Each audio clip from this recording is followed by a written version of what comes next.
प्रकाश के पास चलते हैं क्योंकि सरकार अंतरिम बजट में फेम टू स्कीम की अवधि बढ़ाने का ऐलान कर सकती है। क्या खबर है, क्या जानकारी है, प्रकाश बता रहे हैं।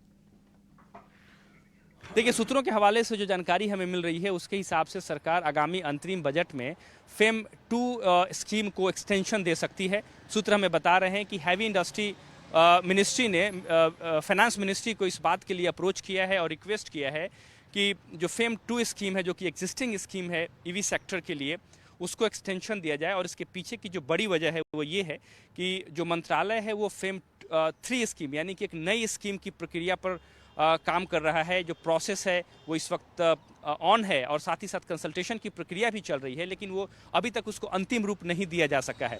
लिहाजा मंत्रालय ने वित्त मंत्रालय से इस बात की गुजारिश की है कि जो एग्जिस्टिंग स्कीम है उसको एक्सटेंशन दिया जाए, जिसकी मियाद 31 मार्च 2024 को ख़त्म हो रही है। जैसा कि आपको पता है कि फेम 2 स्कीम के तहत सरकार डोमेस्टिक ईवी मैन्युफैक्चरर्स को सब्सिडी का लाभ देती है ताकि जो ईवी सेक्टर है, डोमेस्टिक ईवी सेक्टर है, उसको फ़ायदा हो। इसके अलावा एक इम्पॉर्टेंट एस्पेक्ट ये भी है कि सरकार ने ये टारगेट रखा है कि 2030 तक जो कार्बन एमिशन है उसको 50% तक कम करना है और फेम स्कीम का जो रोल है काफ़ी इम्पॉर्टेंट है। इसके अलावा सरकार ने फेम 2 स्कीम के तहत करीब 5300 करोड़ की सब्सिडी जो है अभी तक वो कंपनियों को जारी कर दी है, अगर आप दिसंबर तक देखें। लिहाजा इस स्कीम ने काफ़ी इंपॉर्टेंट रोल अदा किया है। जहां तक वर्ल्ड मार्केटिंग कंपनीज का सवाल है, जो इंफ्रास्ट्रक्चर है यानी कि ईवी इलेक्ट्रिक व्हीकल्स के लिए जो ईवी चार्जिंग स्टेशंस हैं उनको लगाने के लिए वर्ल्ड मार्केटिंग कंपनीज को भी सब्सिडी का फ़ायदा मिल रहा है।